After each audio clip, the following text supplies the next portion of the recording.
After a long hiatus, the most popular indie animated series of all time, The Amazing Digital Circus, is back with its 5th episode, and many are calling it one of, if not the best episode in the series. And while I can understand why many people would say that, as there are a lot of things this episode does very well, at the same time, episode 5 of The Amazing Digital Circus, known simply as Untitled, repeated some of the worst mistakes this series has made up to this point and continually reminds me why this show has a long ways to go before becoming as amazing as it's made out to be. I'm going to go over a summary of what happens in this episode, so if you want to get right to the review, skip to the time displayed on screen. The episode begins with the cast getting back from an adventure, and Pomni notices in the distance a mannequin NPC watching her from a distance. Zubul, who didn't participate, calls out Kane for another adventure that nobody enjoyed, prompting him to call everyone over to give him feedback on his future adventure ideas. After hearing them, seemingly nobody likes any of them. Zubul then brings up that Kane should try the suggestion box again, as she and Pomni didn't mind working at Spudsy's, while Gangle, Ragatha, and Jax don't fondly recall that adventure.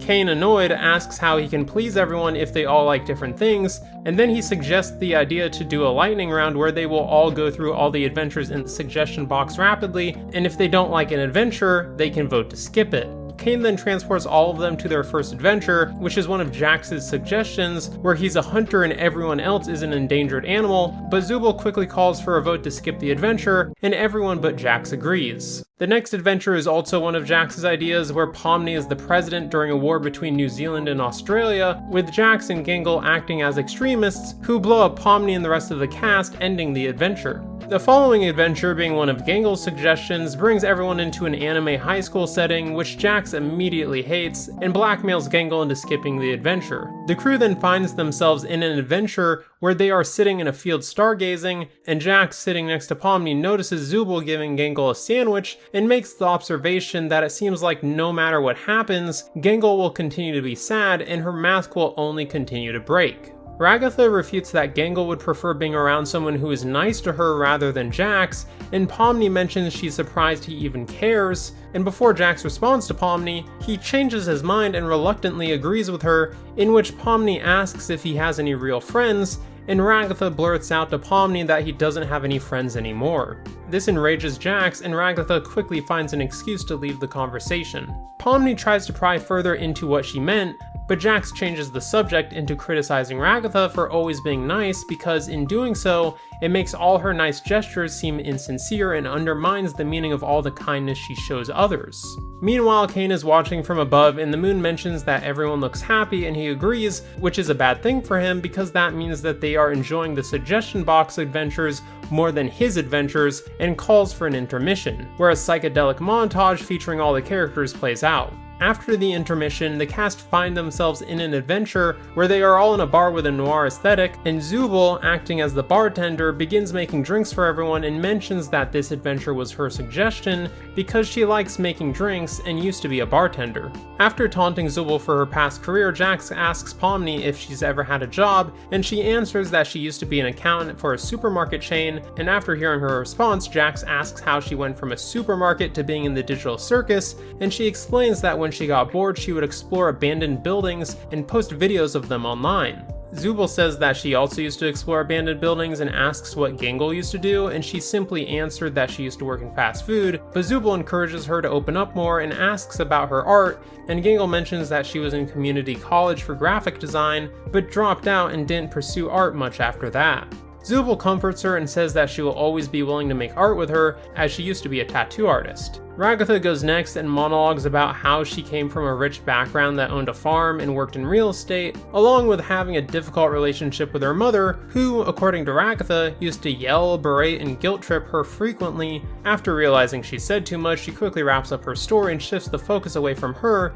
and Jax insincerely apologizes to Pomni about the president adventure, and when she cautiously accepts his apology, he uses it as an opportunity to show off how they're becoming friends to make Ragatha jealous. After some more bickering between everyone, Kane interrupts and skips to the next adventure, taking place at a baseball game where the cast has to play against evil versions of themselves. Ragatha is the first to bat and hits the ball right into the glove of evil Pomni, striking her out, and when Ragatha gets back to the bench, she sits next to Pomni annoyed and apologizes to her for not being a better sport. Pomni says it's okay to show negative emotions once in a while, and Ragatha half-heartedly agrees. After striking out, Jax sits next to Pomni and Ragatha, and when Gangle gets up to bat, tries to goad Pomni into insulting Gangle, and Ragatha interjects, annoyed that she's trying to make Pomni more like him, but when he pleads ignorance only makes Ragatha more infuriated and begins to yell at him, prompting Pomni into trying to calm her down, but only ends up getting yelled at by Ragatha as well, pointing out how it was her who said it's fine to show negative emotions. When Ragatha calms down, she apologizes to Pomni, and when Jax taunts her into apologizing to him, she resentfully apologizes to him for bringing up his lost friend earlier. Zubul goes up to bat against the pitcher who is the evil version of herself and hits the ball back at her, breaking her into pieces, which Kane counts as a home run. Pomni is next to bat, but asks Ragatha to go out on her behalf so Ragatha can have another chance, but when she gets up there, evil Zubul is still broken, which Kane considers a home run, winning them the game. Ragatha looks back at the bench hoping for some recognition from Pomni, but instead of noticing her win the game, she is talking to Jax, and before she has a full moment to relax, Kinger, Gangle, and Zubul congratulate her. With the game over, Jax attacks the evil version of himself, amusing Pomni, which Ragatha finds concerning, especially when Pomni notices and then awkwardly looks away. The cast returns back to the circus, and Jax invites Pomni with him to show her something that he was talking to her about, while Kinger, Gangle, and Zubul break off in their own group, leaving Ragatha by herself. The episode then ends with the mannequin NPC from the beginning of the episode watching them all from a distance. The Amazing Digital Circus amazed me once before during its third episode with how amazingly it can handle simple and nuanced character interactions, and it has repeated that success once again in Untitled. Kane, who started out as a kind of nothing character who only existed for comedic relief, is now actually showing traits of character development as his desperation to make an adventure that everyone in the circus likes gives him a simple but believable motivation that he's trying to pursue, as he only exists to make adventures, so therefore it makes sense that he cares about the quality of the adventures to justify his existence. Seeing him actually grow more and more frustrated and desperate since the rest of the cast hate his adventures, while actually enjoying the ones they thought up, provoked him into showcasing new sides of his personality we have never seen before, breaking down his always random persona over time. And this degradation is only highlighted more by the fact that Kane is seemingly developing a genuine hatred for Zubul, as she is a sort of foil to him, as she is the only resident of the circus who is continuously pointing out his failures to make enjoyable adventures, and it works wonders for his character, as outside of Zubul, Kane doesn't really have any meaningful interactions with anyone else in the show, so just having this single character be a continuous reminder of the only somewhat human thing about him, which is his fear of failure, adds intriguing depth to his character, while emphasizing what impactful presence Zubul has on others around her. But outside of her interactions with Kane, this is easily Zubul's best episode, as she contributes a lot to this entry with both sides of her personality being on full display,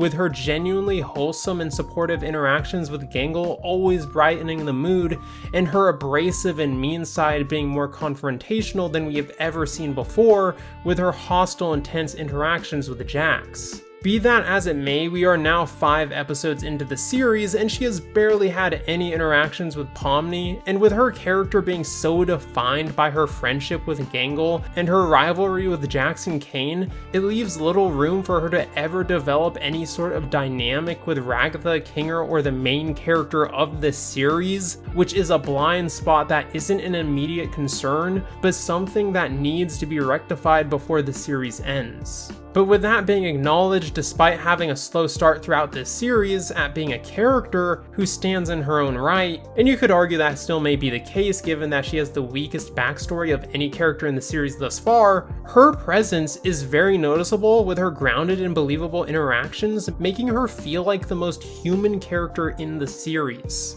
And like I mentioned, Zubul's character only has come as far as it has due to Gangle, who isn't all that different from how she was in episodes 1 through 3, but her role in the Amazing Digital Circus has evolved from being Jax's comedic punching bag to now acting as an object to spark conflict between Jax and Zubul. Now, it wouldn't be accurate to say this makes her a better character in her own right, but as an accessory character, she is responsible for turning Zubul from one of the least interesting characters in the series series to one of the best written characters in the show, so Gangle has in her own way become a pillar that has majorly influenced others within the show to a positive degree, and that on its own makes her an important addition to the series. As for Kinger, however, even though he is still the best written character, his importance within this episode is quite low and is probably the weakest link of the characters in this entry, as he never gets any meaningful character interactions, and in a comedy-focused episode like this one is,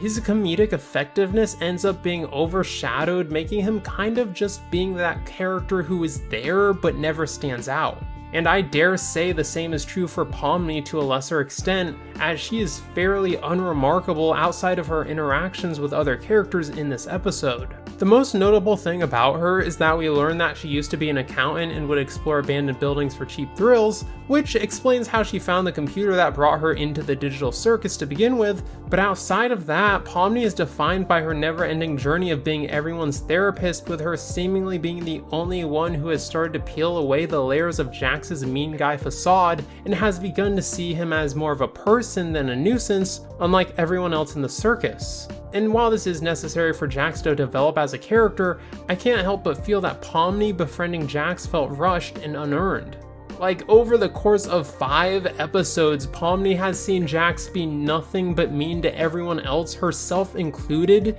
and all it took was for him to make one verbal slip for her to care enough to want to get to know him better. This does, however, still work if you take into consideration in the prior episode Pomni did get to see Jax with his guard down and just acting normal, so it isn't unbelievable that she would want to give him a fair chance, but it still feels like their friendship should have been built up throughout at least 2 episodes, given that he is the only person in the circus that Pomni disliked. But outside of Jax, we also get to see Pomni begin to interact with Ragatha, as opposed to Ragatha interacting with her, and I am very conflicted with how their relationship is developing. On the one hand, the fact that Ragatha is the nicest person in the circus, is the one person Pomni is the least comfortable around, is a very interesting juxtaposition and made me interested in seeing more of their interactions in future episodes, but on the other hand, I can't help but dislike Pomni more because of how distant she is towards Ragatha. I understand that Ragatha is being portrayed as a disingenuous person, but given the fact that Ragatha opened up about her traumatic experiences in the bar scene, you would think Pomni would be able to put 2 and 2 together and figure out why Ragatha is the way she is, just like she did for Kinger, Gangle, and is actively doing for Jax, but for some reason, unlike everyone else, Pomni doesn't even try to understand why Ragatha turned out the way she did, making Pomni come across like she isn't giving Ragatha a fair chance, unlike everyone else in the show. It got to the point where near the end of the episode when Ragatha yells at Pomni, it felt cathartic and well-deserved, because while Ragatha has been putting in so much effort to befriend Pomni, she seemingly just gets ignored, while Pomni is putting in the effort to befriend everyone else, with her main focus now being Jax, who is at his most serious in this episode, as we do get to see more of him than just being the mean guy, and it works as a sort of build-up to whatever grand reveal in a future episode, exposing why he's mean to everyone, with it being heavily hinted that he had a friend in the circus that abstracted. But outside of that build-up, he's never as mean or chaotic as he was in Candy Carrier Chaos, which was his best episode, and is kind of just an ongoing attention-hoarding nuisance instead of the chaotic menace he was back in that episode. So while his development is captivating, his actual character is very samey, as he never does or says anything shocking or cruel enough to make him live up to the expectations he has built up for himself throughout the series. The most memorable thing about him in this episode is him being put into a maid outfit, which is pretty low-hanging fruit as far as leaving a lasting impression on the viewer goes. So yeah, I really wasn't impressed by Jax's character in this episode, but the build-up for his development is paving the way to a grand payoff that, if done well, could result in us getting an episode where Jax is at his most memorable without it feeling rushed. But while Jax is at the forefront of this episode and is having his development focused on, Ragatha is in the background as her development is progressing passively. She does get a scene where she monologues about her past, revealing that she was a wealthy farm girl, which explains her design, but more importantly, she recalls her emotionally abusive relationship with her mother that seemingly traumatized her so much that it can be reasonably speculated that she's nice to everyone because she doesn't want to become a cruel person like her mom was. This is an alright and understandable reason for her personality, but given that we don't know Ragatha that well, and we never actually get an example of the things her mother said to her, this backstory isn't all that engaging. It might just be because I'm so desensitized to characters having bad parents in indie animated shows, but until Ragatha's backstory is explored more in depth, she isn't much more interesting or empathetic of a character than she was before, which are often the reasons for characters having a backstory to begin with. But where her character motivations fall flat in the past, they thrive in the present, as we get to see Ragatha's desperation and near obsession with becoming Pomni's friend start to take a toll on her psyche due to her failure to befriend Pomni, while Jax, who is the complete opposite of her, is starting to get the friendship Ragatha has been trying so hard to attain. It seems as though despite how kind and supportive she is, Ragatha has severe trouble with making friends, as she seemingly isn't close with anyone in the circus, so I can only imagine that she sees Pomni as a fresh chance to finally have a friend, which makes it all the more devastating for her to see Pomni become friends with Jax, who represents everything that Ragatha isn't. This is all the more concerning for her when she realizes that Jax could have a potential negative influence on Pomni, and the last thing she would ever want is to be trapped in the circus with another person like Jax. So when you take into account her desperation for a real friend, her doing everything she can to not be like her mother only to be punished for it, and the fact that the person she hates the most is becoming friends with the person she wanted to be friends with, and the possibility of Pomni becoming like Jax, it's no wonder that for a brief moment she begins to abstract and glitch like she did in the pilot episode when she apologizes to Jax. Ragatha has been tormented throughout this entire show and is forced to suffer through all of it alone, and based on the fact that she didn't understand the Breaking Bad reference Jax made, she might have been in the circus longer than anyone besides Kinger, so it must be taking a toll. It wouldn't surprise me if the only way Ragatha has been able to keep her sanity for this long is by convincing herself that she's happier than she actually is, which is why she began to abstract when she finally let herself get mad at Pomni and Jax. Ragatha has always been one of the most consistently interesting characters in the entire series to me, and while I wasn't impressed by her backstory, everything surrounding her rivalry with Jax in this episode and her increasingly concerning relationship with Pomni, Ragatha is carrying this show for me in terms of being invested as far as future developments go. Overall, Untitled has the best characterization of the cast we have seen so far. Even though Pomni and Kinger are slightly underwhelming, everyone else either has fantastic character moments, interactions, or development. With such a large cast, the Amazing Digital Circus has been struggling to juggle all of its characters, but this is the closest we have ever seen to an entry not only balancing out its character utilization, but also making said utilization add depth to the characters. It may not be perfect, but realistically, with a cast this big, I don't think I could ask for a better episode when it comes to handling its characters. And a large reason why these characters were so effective in this episode can be represented in a specific segment of the episode. The bar scene is without a doubt one of the best moments in the show. I brought up in my episode 3 review just how good the Amazing Digital Circus is at letting the characters just talk to each other, and this scene is the paragon of the point I was trying to make. Just getting to see these diverse group of personalities sit down and banter with each other deepen their relatability and believability, as having them talk about their pasts, prior events that happened in the show, and state their thoughts on each other's characters in a natural way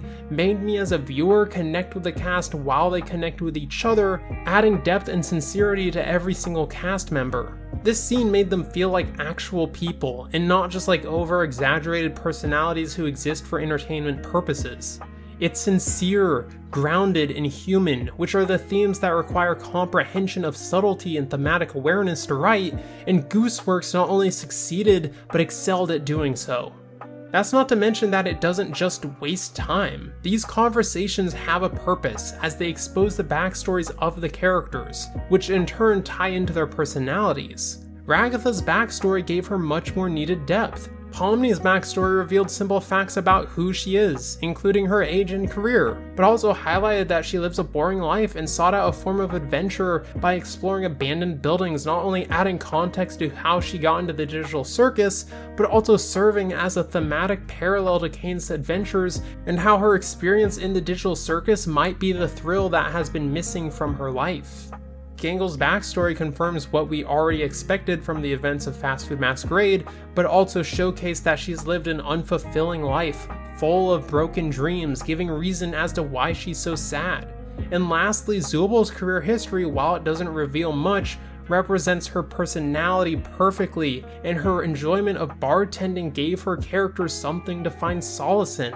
All these character details breathe life into the characters, fleshing them out into being multidimensional and nuanced, and it's delivered in an ordinary and mundane setting, allowing the writing to do all the work without any distractions. The bar scene was easily the highlight of Untitled, and it's so refreshing to see an indie animated series actually put care into writing its characters, and in a character-focused show like this one, that should be the priority.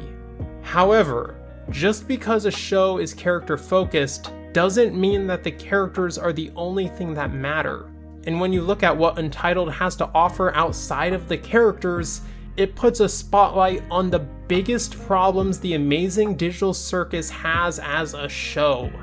An issue that the Amazing Digital Circus has continuously struggled with is that there has been a disconnect between the premise of the series and the characters' interactivity with that premise and the events in the show. In the pilot with the Glowing Queen and in Candy Carrier Chaos with the Fudge, and the entire setting that episode took place in, it felt like the adventures were an afterthought that the characters didn't care about, and as a result became meaningless wastes of screen time. Thankfully, that issue was fixed in The Mystery at Mildenhall Manor and Fast Food Masquerade, where the characters took the adventures seriously enough for new aspects of their personalities to shine through and have their characters develop. But with Untitled, the issue with the first 2 episodes is back, where the adventures, the premise of the series, is the worst part of the Amazing Digital Circus as a show. So while I loved the bar scene, it is worth noting that we learned so much about these characters with them doing nothing other than sitting and talking to each other, which while is praiseworthy, at the same time, the best moment of a 26-minute episode was the characters sitting and talking. The reasons episodes 3 and 4 were so good was because the characters' growth were directly tied in with the events of the episode. But with the bar scene, we are now just learning about all the characters without them actually doing anything to prompt them into sharing who they are, which feels much more lazy and unearned. And a similar point could be said when they are stargazing, where nothing is happening, and that's when the Amazing Digital Circus is at its most intriguing. Even the softball game doesn't focus on playing softball, it focuses on character interactions that are happening on the bench. And this is where you realize that in Untitled, the development of our group of characters isn't working in tandem with the premise of the series. All the best scenes that happened within this episode could have happened in the same way if they were all just placed in an empty room together for an entire episode. The adventures themselves don't matter because in this episode, nobody is taking them seriously, which I get is a point in the series itself because there are no consequences to anything that happens within the circus. But if the cast doesn't take the events that are happening within the show seriously, then what is actually happening in the show becomes uninteresting and the worst part of the show. There was a solution to this issue presented in the prior episode with the introduction of a grading system to incentivize the cast to take the adventure seriously so they can't just refuse to play along with the adventure like Jax did during the softball game, but that element of world building that only happened a single episode ago is completely absent and forgotten, leading to the reintroduction of a writing issue this series has already solved. The bar, stargazing, and softball game were all the best parts of this episode,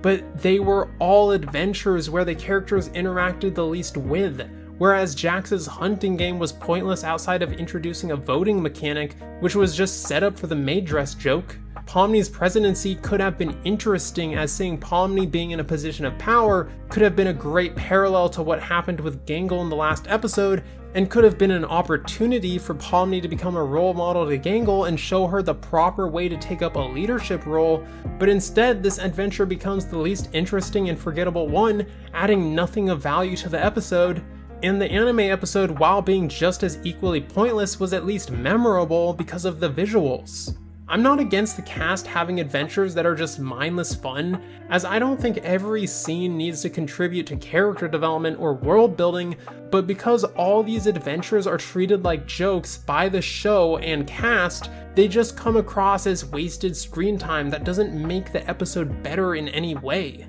The final result of this is that Untitled doesn't offer anything of real value for the first 7 minutes of its runtime, which is a massive amount of wasted potential. For some shows, that's around a third of an entire episode.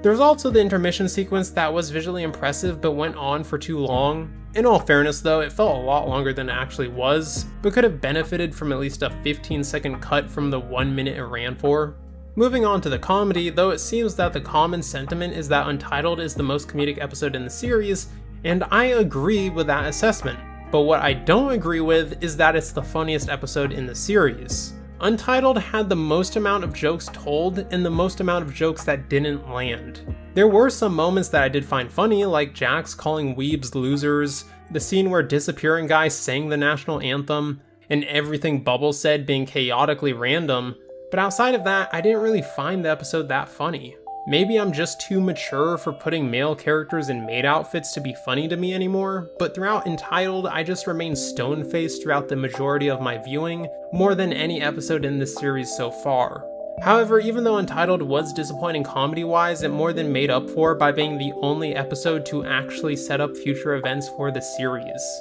Another problem the Amazing Digital Circus has had is that it hasn't felt like it's going anywhere, and because of that, it's been difficult to be invested in what's happening within the series. But between Ragatha's buildup of having a major falling out with Pomni, hints about Jax having a friend who abstracted, and there being either a rogue AI or a forgotten member of the Digital Circus that's been hiding away spying on the group, this episode built up a lot of intrigue for the future of the series, and for the first time ever, I actually am anticipating the next episode of The Amazing Digital Circus to see how these plotlines unravel.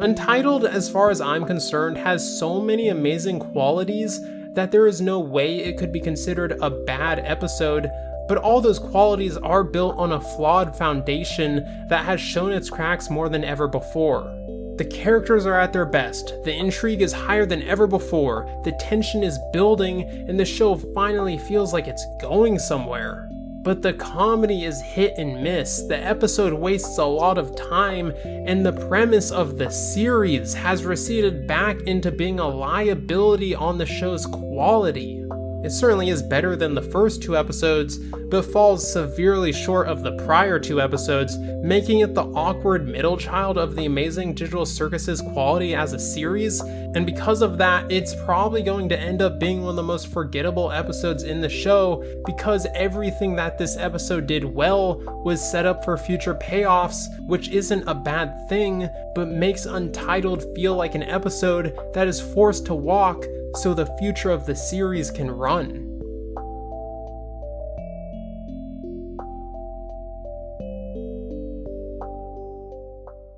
There's nothing wrong with showing your negative emotions. That's pretty normal. I don't want to hear that! I want you dead!